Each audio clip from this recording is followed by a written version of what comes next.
Ya, pero... Mira, acá ves un arbolito. Este arbolito se llama el arbolito de Nicolás Antiguo. ¿Qué grafica? Grafica la esencia de la ortopedia y traumatología, que es corregir las malformaciones congénitas con métodos conservadores o quirúrgicos. En este caso, asumimos que la malformación es el árbol torcido y como un tutor tratamos de enderezarlo. Ese es el espíritu de la especialidad. Entonces dice arriba ortopedia y traumatología. Traumatología significa trauma, herida, golpe, violencia, y logos, estudio tratado de eso en el aparato locomotor. Y ortopedia significa orto, derecho, recto, y parios, que viene de parios. ¿De dónde viene parios? ¿Qué es parios? Por pies. Bien, no. Niño. Pues se llama pediatría, viene de parios, pediatría. Entonces, es la rectitud del cuerpo de un niño, es la corrección de las malformaciones congénitas en la edad pediátrica. Pero claro, esto no solamente es en la edad pediátrica, también es en la edad adulta, porque hay que saber diferenciar entre patologías de traumatología y patologías ortopédicas, que son dos ramas de la medicina. Las patologías traumatológicas son las derivadas de un trauma. Y entonces, por ejemplo, una osteomielitis por vía hematógena no es una patología traumatológica, aunque la trata el traumatólogo, es una patología ortopédica. Una artritis séptica es una patología ortopédica. Y ya de que las malformaciones todas son ortopédicas. Entonces, eso hay que tenerlo claro, de lo contrario, confundimos los términos y asumimos otras palabras para algunos eventos. Entonces, el tema es generalidades de emergencia y urgencia en traumatología. Para eso tenemos que saber que es una emergencia. Emergencia es algo que pone en riesgo la vida del paciente. Que si no es tratada en los primeros minutos, 15 o 20 minutos, el paciente puede tener un desenlace fatal. Esa es una emergencia. Cuando llegue un paciente a su puesto de salud diciendo, es emergencia, se tire, me duele el cuello, gripe. Eso no es una emergencia. Esa es una pérdida de recursos. Entonces se le guía al paciente para que haga su consulta en urgencias, si es que le duele mucho, o en consultorio externo. Por eso que las urgencias son problemas de salud que requieren atención, pero que no ponen en riesgo la vida del paciente.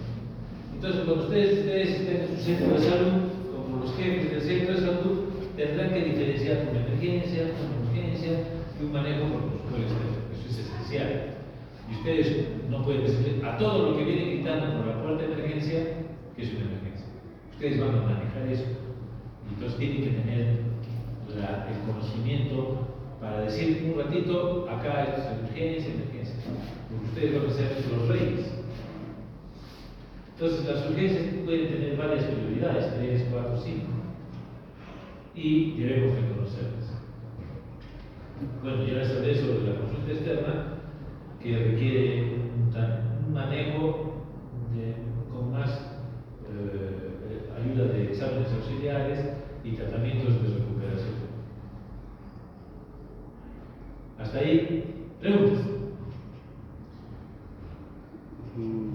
Las emergencias pueden pasar a urgencias y viceversa. Sí, por ejemplo, una emergencia, una fractura de tibia.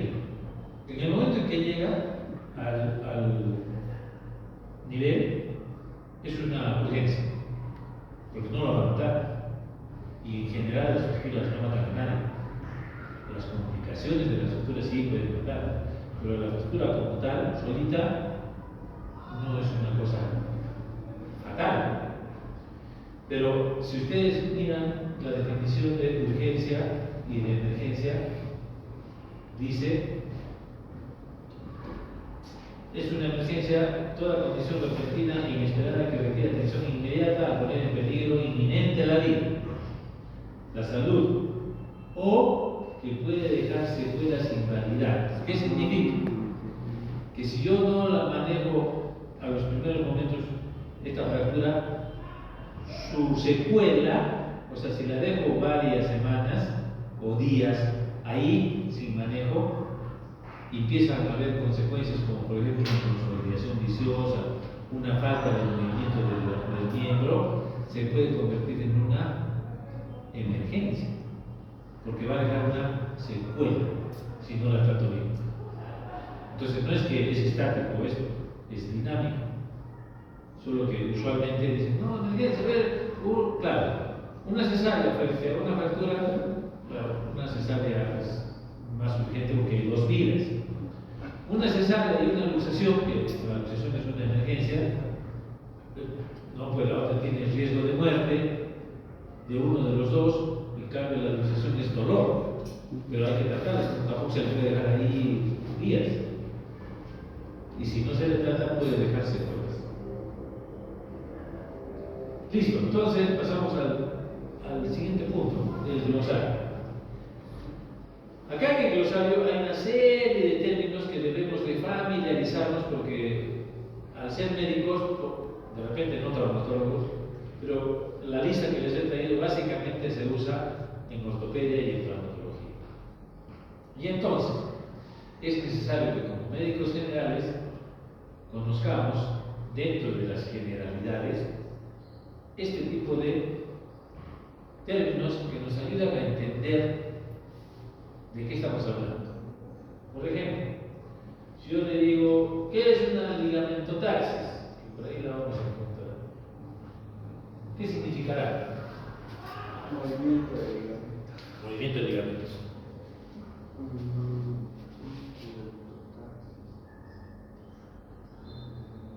Movimiento de ligamento. Movimiento. Sería bueno, creo que es el desplazamiento a una posición anormal del ligamento. Ya, cuando hacemos un circo, ponemos el toldo ahí, ¿no es cierto? ¿Sí? Sí. Echado, no tiene forma. Entonces yo agarro un palo en el centro, lo meto, lo levanto y de repente el circo se arma una carga bonita, ¿no? Ese es un efecto del ligamentotaxis. Si yo me fracturo la muñeca multifragmentaria, ¿qué se fuera? ¿Vas a entrar? La cuenta. Entonces, múltiples fragmentos, muchos fragmentos, toda la carilla, todo así deshecha. Pues yo hago una tracción, jalo, y todos los fragmentitos que estaban unos para acá, otros para allá, se empiezan a alinear en alineación con la fuerza que yo hago. Entonces, tracciono y todos los huesitos vuelven más o menos a su posición. Eso lo hacemos cuando los fragmentos son tantos que no hay donde fijarlos. Pues hacemos la tracción y usamos un fijador externo, le colocamos por fuera, traccionamos y los fragmentos vuelven a armarse por sus inserciones ligamentarias a la posición original, casi 100%. ¿Ya? Entonces, a eso se llama ligamentotaxis, que es un término que se usa con relativa frecuencia. Igual que lumbalgos, hemartrosis,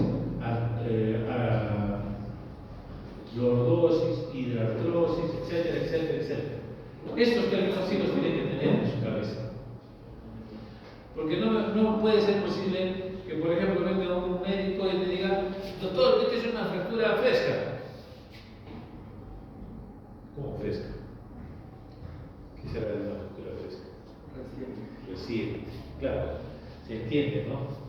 Pero no es la forma en la que un médico expresa un término técnico. ¿Verdad que sí? Es una fractura aguda, ¿no? No puede decir fresca, pero hay médicos que al referirse con una fractura reciente son frescas. Solamente en el mercado, no he pescado que es, pero en medicina no puede haber eso. Esa falla no puede haber, entonces ustedes tienen que organizarse de tal forma que puedan entender muchos términos, si no son traumatólogos, por lo menos para que los entiendan, no para que los usen. Pseudoartrosis. ¿Qué es pseudoartrosis? A ver, ¿tú qué es pseudo? Falso. Falso. Artrosis. Desgaste de articulación. No.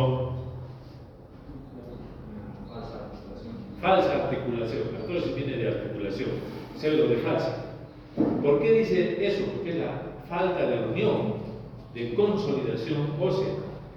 Pero cuando el camino es hacia la pseudoartrosis, en ese sitio donde hay la fractura, hay micromovimientos o macromovimientos que impiden la formación de los puentes de consolidación. Entonces se está formando un puente de consolidación con el movimiento ¡prac! Se rompe. Se forma otro puente, se vuelve a ¡prac! Se vuelve a romper. Entonces la pérdida de la estabilidad provoca macromovimientos. Entonces se va formando, se va moviendo y se va formando una pseudo membrana y una pseudo articulación. Porque al final, cuando la pseudoartrosis se instala, hay un movimiento anormal, pero ya no duele. Es como si fuese mi articulación, pero en este medio. También se mueve sin dolor, pero no hay unión. A eso se llama pseudoartrosis. Y en los últimos años, unos 20 años, este término ha sido modificado. Ya no se llama pseudoartrosis, ahora se dice no unión. Cuando lo busquen en el Google, no unión, y ahí les presentan toda la etiología y todo lo que es. Hasta ahí. Preguntas. Inquietudes. Ya, entonces no hace nada más que leer y aprender. Recordar este glosario.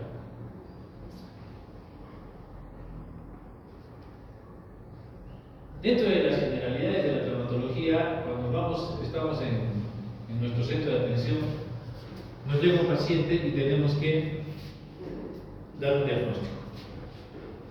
O sea, viene el paciente golpeado, confundido, y hay que darle un diagnóstico. Por ejemplo, viene un paciente, dice, estaba jugando fútbol y el defensa no va a salir, me ha barrido y me da una patada en la pierna y la tengo así. Pero el paciente está caminando, ¿no? Se apoya, pero le duele y ahí está una molaza en la media de la pierna. Diagnóstico. Condición. Perfecto. Confusión. Ese es un diagnóstico. Tiene sus propias etiologías. No es así nomás.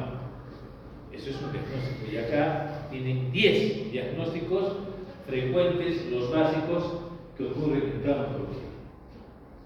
¿Ya? Entonces los tenemos que desglosar cada uno, porque cada uno tiene su propia semiología. Claro, las más frecuentes o las que siempre uno asocia cuando está de traumatólogos con las fracturas, ¿no? O las luxaciones, pero las demás también son diagnósticos básicos de traumatología. Estos diagnósticos se pueden complicar con esta lista y otras enfermedades que derivan de la primera, de las básicas. Shock, asfixia, embolia grasa, el síndrome de aplastamiento, de la piel, tétanos, todas estas debemos de conocerlas. Si no profundamente, pero por lo menos tener idea de qué es lo que vamos a explicar a los familiares o al paciente. Estas son una lista de complicaciones lejanas y una lista de secuelas cuando el manejo es inadecuado. Como les dije, algunas lesiones tienen, o todas tienen sus propias etiologías. ¿Qué es una contusión? Es una lesión que ocurre luego de un impacto con un objeto contundente que no lesiona. Si lesionara la piel, ¿cuál sería el otro diagnóstico? Herida. Entonces no me van a decir, tiene una herida abierta, porque las heridas, todas, Son abiertas. Entonces, ¿por qué tendría que decir, tiene una herida abierta? Ya no cabe. Ya, esos errores hay que eliminarlos de nuestro léxico. Esta lesión, la contusión, generalmente tiene dolor, aumento de volumen, una mancha equimótica, puede ser también un derrame. Y acá les he traído un término que se llama derrame subcutáneo de la serosidad, tipo Morel-Lamar. ¿Qué es esto? Es una lesión, es una complicación de las contusiones o de las fracturas en donde en vez de sangre se produce un exudado, un trasudado hacia las partes blandas. Y se vuelve a producir, aumenta grandemente el volumen. Y el que hace el traumatólogo, el médico general, lo punza, clava y lo aspira. Entonces la bolsa esa de serosidad baja, se aplasta. Listo, ya está, aparentemente solucionado, se va a casa. A los 2 días regresa el paciente con la misma bolsa. ¿Qué ha pasado eso? Podría ser de repetición. Asepsia, antisepsia. Otra vez. Listo, ya está. Y así, 5, 6, 8 veces hasta que se agote. Pero ustedes tienen que saber qué están tratando, porque, claro, aspiran, y no curan. Pero llega un momento en que se agota todo este proceso y recién empieza a colapsar la bolsa y finalmente termina por cerrarse. La pueden ver para que tengan una idea más clara.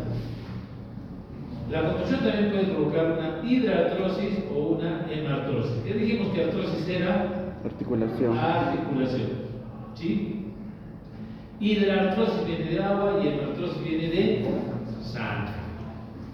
Entonces, en una rodilla puede haber una contusión, sí. Puede haber un derrame subcuadricipital, o sea, dentro de la articulación, sí. Ese derrame puede ser hemático, sí, hemartrosis. Ese derrame puede ser seroso, sí, hidrartrosis. Pero nos estamos acercando al diagnóstico. Si será hemático, nosotros punzamos, o sea, hacemos una artrocentesis, punzamos, evacuamos el contenido, sale sangre roja rutilante y la vaciamos en un frasco y examinamos. Roja, sangre. Se abre el ligamento, el menisco, la cápsula. Pero saco la sangre, la vacío en un recipiente, miro y veo grasa sobre el edad. ¿Qué será? Un líquido sinovial. Líquido. Grasa. Gotas. Grasa. ¿Hay grasa en la sangre? No. Entonces, ¿de dónde ha salido? De la médula ósea. ¿Y por qué saldría de la médula? Porque debe haber una solución de continuidad Una en fractura. el hueso. Que si bien es cierto, no se nota en la radiografía, pero ha salido de algún sitio, de algún hueso cruzado. O sea, eso es un signo que nos indica, hay que buscar una fractura oculta, en esa rodilla o en esa articulación. Hemartrosis. Y la hidratrosis, por ejemplo, el paciente va y dice, ¿qué estaba haciendo? Uy, se me hinchó la rodilla así con una bola. Mira la consulta y dice, no, ¿qué ha hecho? ¿Ha caído? Luego, no, nada. ¿Qué ha hecho? Nada. Él limpió mi cama, el ojo de la cama, me ha agachado, un poco de rodillas. Y esto cuando se hincha, no sé, en la noche, he amanecido con la rodilla así. Hacen una punción, sacan el contenido, líquido seroso, amarillo transparente, líquido sinovial. Hidrartrosis. Tienen diferentes manejos, tratamientos. Bueno, las conclusiones en general: hielo, vendaje, inmovilización unos días, aspiraciones o artrocentesis. Los esguinces son lesiones básicas. Los esguinces son lesiones de ligamentos. Cuando sobrepasamos su capacidad de resistencia, tobillo, la rodilla, generalmente se lesionan los ligamentos. Hay varias clasificaciones, pero esta es una de las que ustedes pueden manejar sin ningún problema, porque dice que puede ser leve, moderado o severo. Que puede ser sin ningún estiramiento, ruptura parcial, ruptura completa. Pero para que, por ejemplo, un tobillo, digamos, ese es un esguince de tercer grado, ruptura completa, severo, tiene que ser porque lo ha arrastrado el tren, porque le arranca todos los ligamentos, los rompe. Eso no pasa. Pasa jugando fútbol. Puede ser moderado, puede ser leve, parcial o solo un estiramiento. Finalmente, siempre como es una lesión ligamentaria, se llama esguince. Las luxaciones. Cuando les digo, a ver, define qué es una luxación, casi todos dicen, la luxación es cuando dos huesos están así. No sé por qué hacen eso, porque lo pueden explicar con palabras. ¿No? Es la pérdida de la relación. Nada más. No tienen que decir así. Sí, hay palabras para eso. Es eso, caracterizada por esta semiología, que es clásica. Todas las luxaciones lo tienen. Claro, es diferente una esternoclavicular, clavicular, una de codo, una de muñeca, una de dedo, es diferente. Tiene también sus propios detalles. Pero en general estos datos tendrían que estar siempre en la historia. O sea, no puede ser que diga, paciente viene con deformidad de la cadera, luxación de cadera. Pero ¿has explorado todo? No, pero parece que no, y ya. No es así. Hay que escribir todo lo que podamos. Por eso el estado está como plantilla, que debe estar siempre en la historia. De luxaciones, tendríamos un par de días para hablar. Cada una su propia semiología, su propio diagnóstico diferencial, su propio tratamiento, su propia complicación, y todo es propio. Entonces, que es bastante. Pero en estos 45 minutos no vamos a hablar sino de lo más trascendente. Por ejemplo, la luxofractura de Chopard. ¿Cuál será? La de la rodilla. La rodilla completa, ajá. Es lateral. Lateral. Sí. Chopard, fijación de rodilla. Chopard. Luxofractura. Sí, es en el pie. Sí, de pie. Un tema. La de Lisa en el pie. Sí, también. La de Montegia es antebrazo. Y así, luxofractura. Son combinaciones de lesiones. Listo. Entonces, esto que hemos hablado ligeramente son de las lesiones frecuentes en el miembro superior. Entonces, ahora vamos a hablar del trauma pediátrico.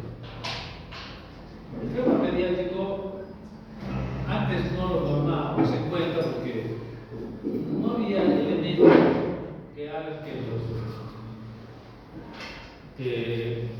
para poder hablar de un trauma pediátrico. Es como hablar de un politraumatizado en el adulto, es un politraumatizado en un niño. Pero entonces, ¿por qué apareció? Porque en los últimos años se ha incrementado el parque automotor, ¿no? Todo el mundo tiene carro. Tienen casa, no tienen garaje, ¿no? Pero tienen carro. ¿Ya? Entonces, no sé por qué tienen un tema como el carro, pero terminan y lo primero que hacen es comprarse carro. No sé para qué hacen eso, pero ya. Entonces hay un montón de carros.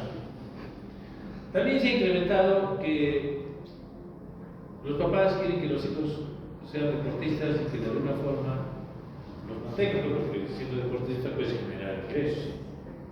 Pues ahora todos los niños, academia, básquet, tenis, fútbol, los tienen enfermos. Entonces, estas variaciones en la hacen que los niños ahora estén en mayor riesgo.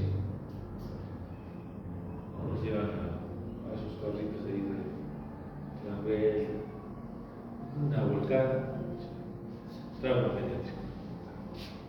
Entonces ha incrementado porque los transportes, la violencia familiar y social, todo eso ha hecho aumentar a los niños que tienen politraumatismo. Y entonces tenemos que entender que no estamos preparados para eso. O sea, todos los cursos que se hacen son para adultos. La TLS, que se hace 1 o 2 veces al año en Perú, en diferentes regiones, es para adultos. Y de los 20 capítulos que hay, dedican uno al trauma pediátrico. Como que el niño no tiene sus problemas. Pero sí, hay que prepararse. Estos son los 3 conceptos básicos de la TLS que también son dirigidos para los niños. y que al no existir médicos especializados para el trauma pediátrico, el pediatra asume parte, pero aparte, no todo. ¿Por qué? Porque hay que tomar en cuenta algunas variaciones. Los niños no son adultos pequeños, son personas en crecimiento que van modificando su anatomía, su fisiología a su crecimiento. Entonces, todo este listado tenemos que tomarlo en cuenta porque es diferente que yo tengo una herida y sangre ahí medio litro a que un niño se corta y tiene una tacita de sangre, el adulto aguanta, hace todo su proceso de compensación cardiovascular y mantiene una presión. En cambio, con una tacita de 300 centímetros en un niño, prácticamente está chocado, ¿no? Entonces tenemos que ser muy ágiles en separar a los niños de los adultos y en manejar las primeras complicaciones de los niños. Los adultos como que de alguna forma hacen pequeños, los niños fácilmente entran en desequilibrio. Entonces estos son datos que tienen que tomarse en cuenta. Lo que les hablaba de la sangre, ¿no?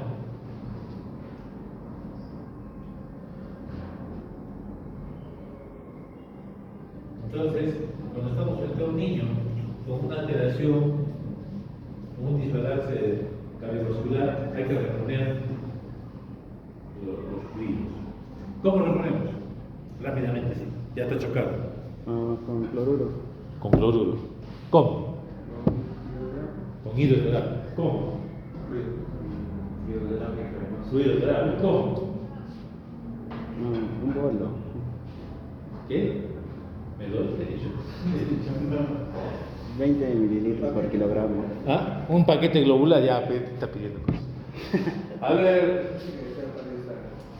Ustedes. ¿Cómo? No con qué. ¿Qué es lo que han respondido? Malandrines. No. ¿Cómo? Superficie corporal. Si el niño está chocado, Es- va a ser difícil coger una vía. Si yo le cojo una vía, puedo coger la otra vía y le puedo dar por dos vías los fluidos, los líquidos, la sangre si quieres, ya, pero por dos. Pero si no encuentro, porque está chocado, Intraóseo, ¿no? intraóseo sería una forma fácil, ¿no? Limpio, lavo, le meto una aguja 18 y Sí. recupero volumen.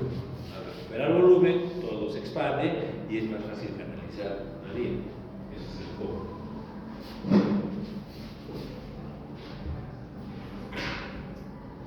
Y los niños que tienen características diferentes, ¿no?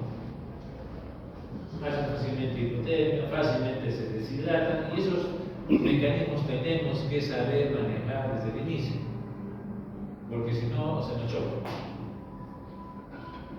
Los niños, cuando sufren un trauma, por ejemplo un trauma torácico, un adulto ¡pum!, se golpea, saca 4 costillas rotas, entonces ya como que sabemos, ¿no? Algo ha pasado. Le hacen una tomografía, una radiografía y dicen, hay una contusión pulmonar, algo, vamos a intubar, lo estabiliza. Pero un niño recibe un golpe, ¡brum! Y ustedes vienen después y no hay nada, costillas, todo, tórax. Toman radiografía, nada, y tiene una contusión pulmonar. ¿Qué ha pasado? Si no es autonómica, los adultos, 4 rotas. ¿Qué ha pasado? En los pacientes pediátricos no se puede encontrar fibras colágenas, no se puede. Se puede encontrar, claro que se encuentra, no es que se puede, se tiene. La conformación del esqueleto de los niños es muy elástica. Entonces la energía no logra romper el hueso, lo atraviesa. Pero la energía no se disipa, sino hasta cuando llega a algún órgano y cuando hay comprime el pulmón. Entonces una contusión pulmonar que requiere intubación, ¿no? Endotraqueal, pero porque si no se muere. Pero si no tenemos estas precauciones, pasamos por alto y dicen, no tiene nada, todo está bien. Y está mal.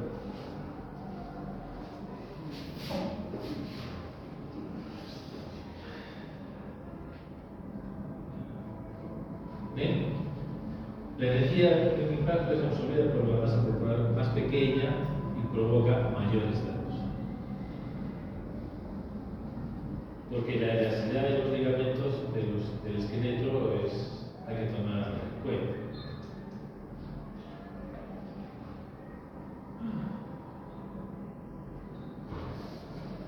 Entonces, para los que han hecho su curso de primeros auxilios, han hecho, ¿no? Virtual. ¿Ah? Virtual. Primera, entonces no saben nada. No se acuerdan de nada. Pero algo recordar que dicen, no, hay que rescatar, hay cursos de rescate de una persona en un accidente. Cursos, solo para sacarlos. Los hacen los bomberos, pero también los debe conocer el médico.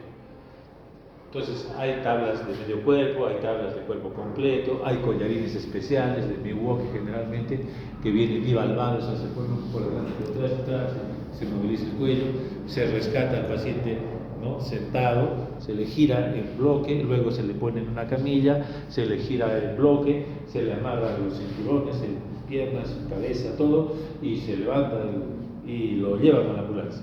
¿Sí? Ya, ¿cómo llevan a los niños?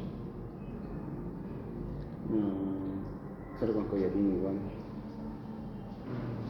Ahí el accidente, 4 personas tiradas, un niño vaya botado. ¿Cómo lo llevan? Claro, viene el primero que entra, la agarra, ya, el hospital, ¿dónde está? Más cerca, ya, empieza a correr, y el niño, y llega al hospital, ¿no? Pero llega desnucado todo porque como les he dicho, ustedes no están preparados, ni nadie está preparado. Y entonces lo único que quieren es deshacerse del paquete, ¿no? Llevarlo al hospital y entregarlo.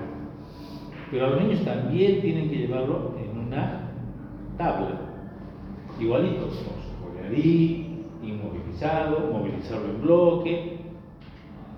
Será más chiquito, pero es igual de importante su vida.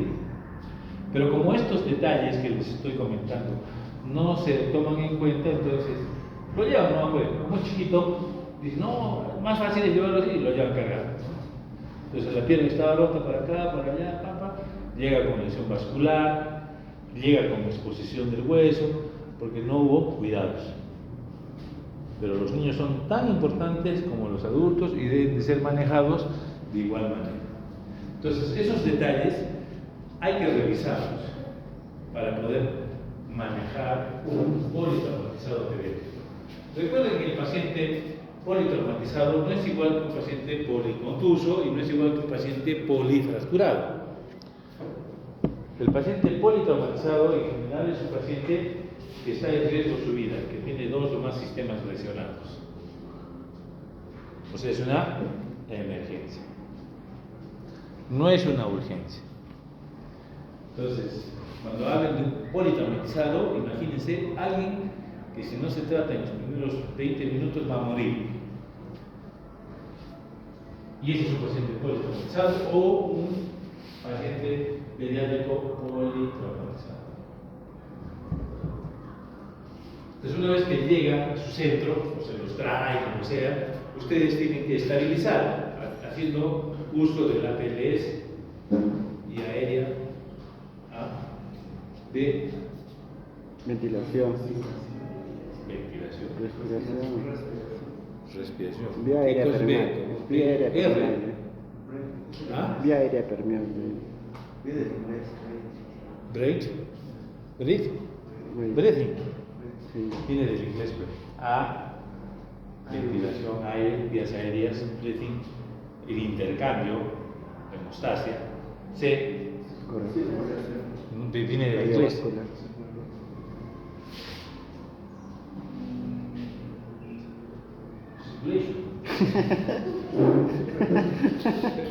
Es simple. A, B, C. A, B, C, D, E, F. Fracturas. O sea, A, B, C, D, E, F. Fracturas. O sea, es lo último. O sea, no sé por qué. Politraumatizado, hay un traumatólogo. ¿Y cómo hacer yo? Tiene que ir vía aérea, ventilación, hemostasia, circulación. ¿Y a qué va el traumatólogo? El traumatólogo va al último, cuando va a ver las fracturas. Eso también es un problema.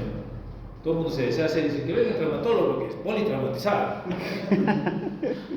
Entonces,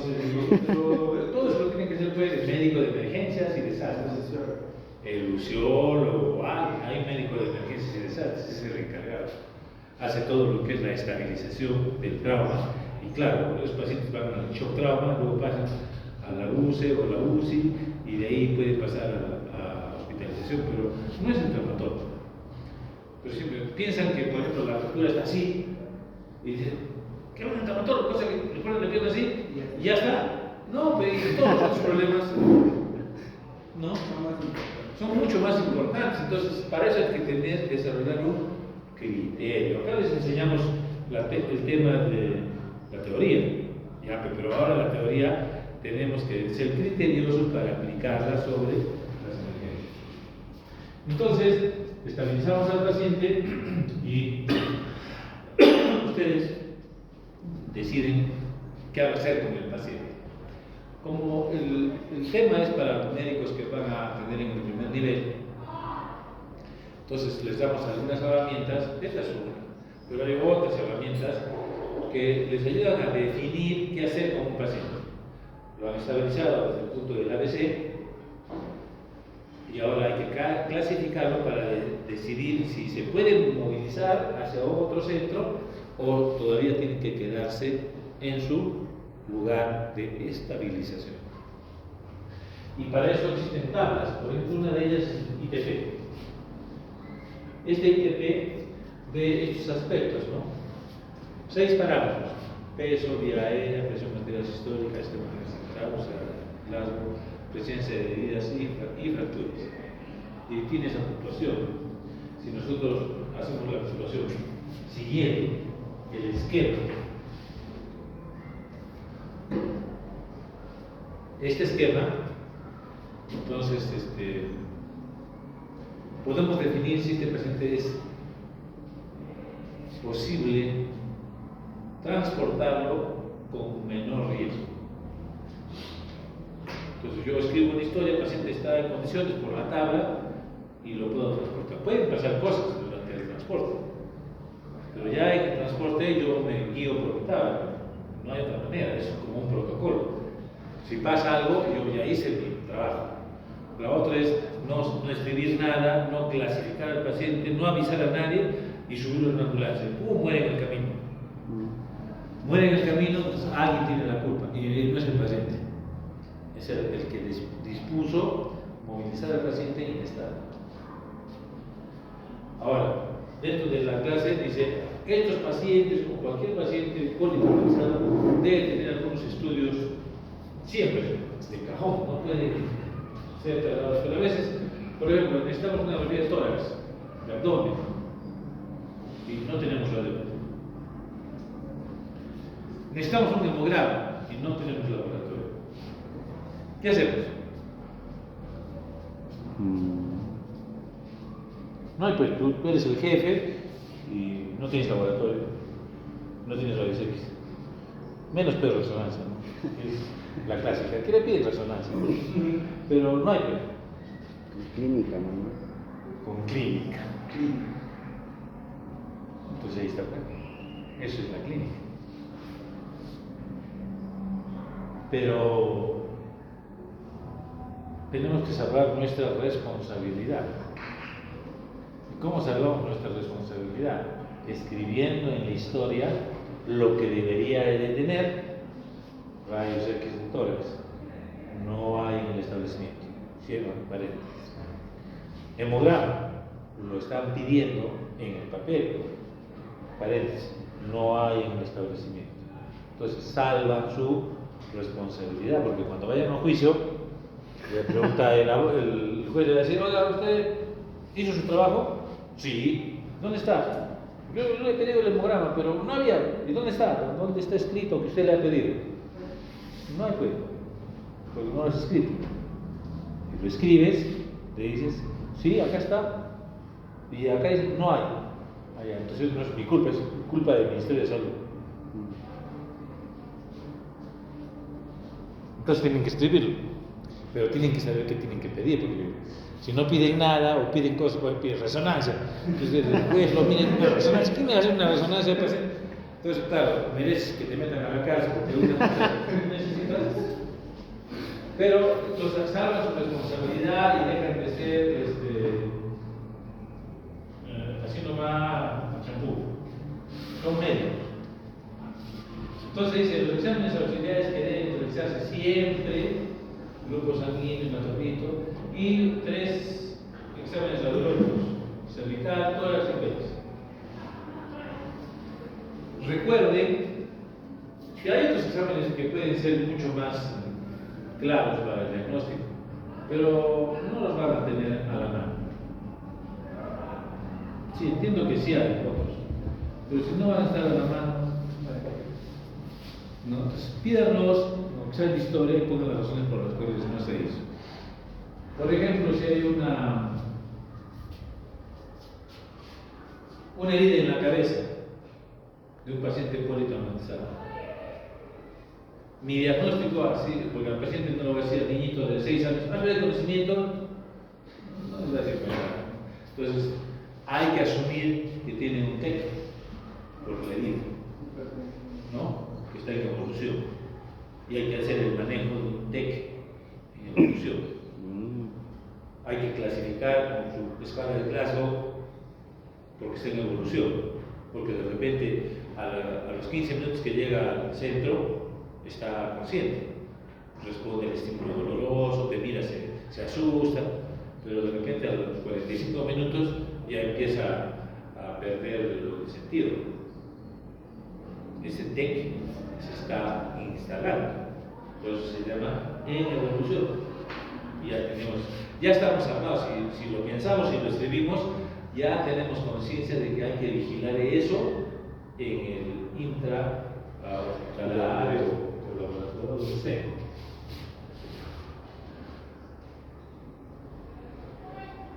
Y una vez que decidan, luego de haberlos organizado, luego de haberlos clasificado, decidan, este muchacho tiene que ser transferido, entonces,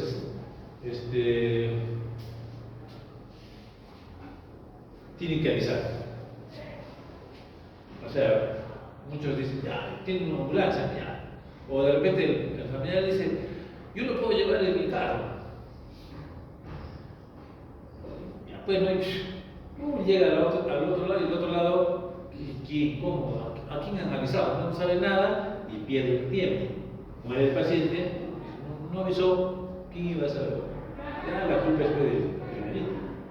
Hay que avisar, porque telefónica, celular, radio, va este paciente con este glaso, con este ITP, con esta hemoglobina, con esta radiografía, con esta impresión diagnóstica, para que lo esperen y den su manejo de esfuerzo. Preguntas. Preguntas. De todo, ¿ah? Porque hemos hecho las generalidades, glosario, el trauma. Inquietudes, dudas.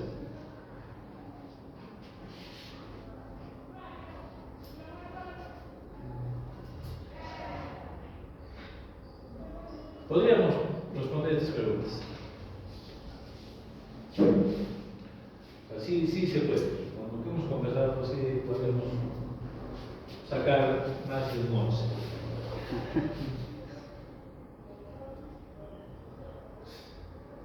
Y esta es la bibliografía que podría leer, revisar sobre lo que hemos hablado. Jaramillo, que es ya es antiguo, ¿no? 2006, pero tiene algunos conceptos que he utilizado en esta presentación.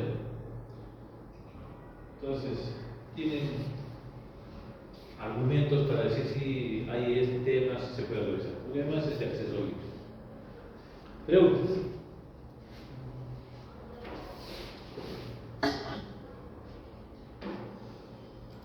¿No hay preguntas? Muy bien. Debo de felicitarlos por haber llegado a la hora. Ahora tienen que estudiar para el examen. ¿Preguntas? ¿No hay preguntas? Doctor, ¿nos podría dejar las diapositivas? ¿Por qué? Porque tú eres el vegano. ¿Y tú por qué le haces caso a él?